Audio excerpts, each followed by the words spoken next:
Howdy. Today we're going to be learning about what everyday life looked like during the Civil War in Texas. Our lesson for today is called Letters Across Texas, the Civil War. And we're going to be looking at how the war affected real people in their daily lives. We'll be comparing the experiences of soldiers and family members at home. And then you'll use what you learned to write from that point of view. As we go through this lesson, I want you to pay attention to small details, things like food, clothing, homes, responsibilities, and even feelings, because those details helps us understand what life was really like during this time. So before we begin, let's go over what you'll be doing in this activity. For this, our content objective is that students will be able to explain how the Civil War affected daily life in Texas, and then compare the experiences of a soldier from the experiences of a family member that was left at home. You'll be using evidence from visuals and short source cards to help you do that. And additionally, our language objective is that students will be able to use sentence stems and content vocabulary to help explain and compare those perspectives. Then, after we've looked at the sources together, you're going to write a raft letter from a historical point of view. The plan is that we will be using the language experience approach to make a letter together, and then make a second letter individually in a different perspective. This activity calls for paper, pencil, pens, T-chart, sentence stems, and your sources. In other words, your job today is to do three things. First, observe the evidence. Second, compare the experiences of people during the Civil War. And third, use what you learned to write like someone actually living in that time period. Now, with this being said, we're going to look at a real example that helps us understand a soldier's experience during the Civil War. I found a journal entry that I'm going to read aloud, and as I'm reading it, I want you to listen for details that tell us what life was like. Pay attention to what the soldier says about food, clothing, health, marching, and even the condition of the men. All right, let's get into it. Sunday, September 21st, 1862. On the 8th we struck up the refrain of Maryland, my Maryland, and camped in an apple orchard. We went hungry. For 6 days not a morsel of bread or meat had gone in our stomachs, and our menu consisted of apple and corn. We toasted, we burned, we stewed, we boiled, we roasted. These two together and singly, until there was not a man whose form had not caved in, and who had not had a bad attack of diarrhea. Our underclothes were foul and hanging in strips, our socks worn out, and half of the men were barefooted. Many were lame and were sent to the rear, others of sterner stuff hobbled along and managed to keep up, while gangs from every company went off in the surrounding country looking for food. Many became ill from exposure and starvation and were left on the road. The ambulances were full, and the whole route was marked with a sick, lame, limping lot that struggled to the farm. Houses that lined the way, and who, in all cases, succored and cared for them. And an hour after the passage of the Potomac, the command continued the march through the rich fields of Maryland. The country people lined the roads, gazing in open-eyed wonder upon the long lines of infantry, and as far as the eye could reach was the glitter of the swaying points of the bayonets.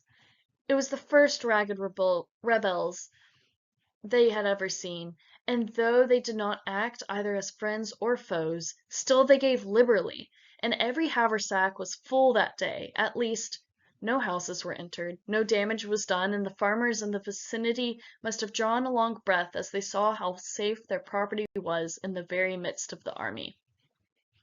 This journal entry was written by Private Alexander Hunter from Company A of the 17th Virginia Infantry. All right, now that we have read the journal entry, let's discuss it a little bit. The journal entry gives us a really vivid picture of how hard life could be for soldiers. He talks about going hungry for days, surviving mostly on apples and corn, people being sick, barefoot, exhausted, even wearing clothes that are falling apart.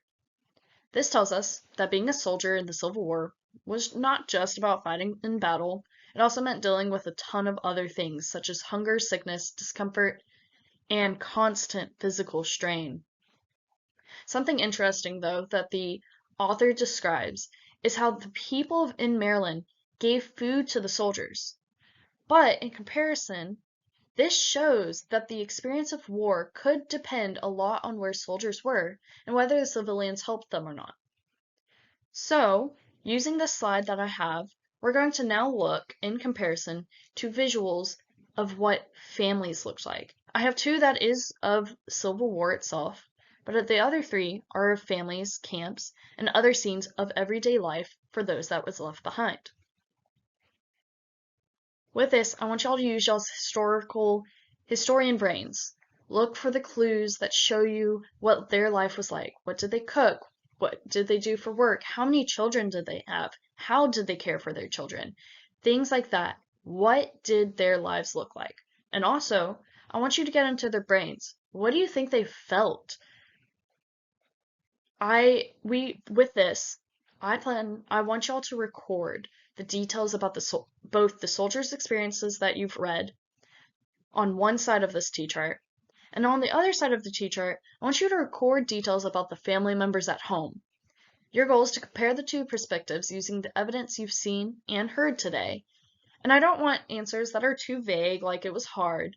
I actually want specifics. For example, you might say that the soldier experienced hunger, sickness, different things. Meanwhile, you may say that the family members were worried or lonely.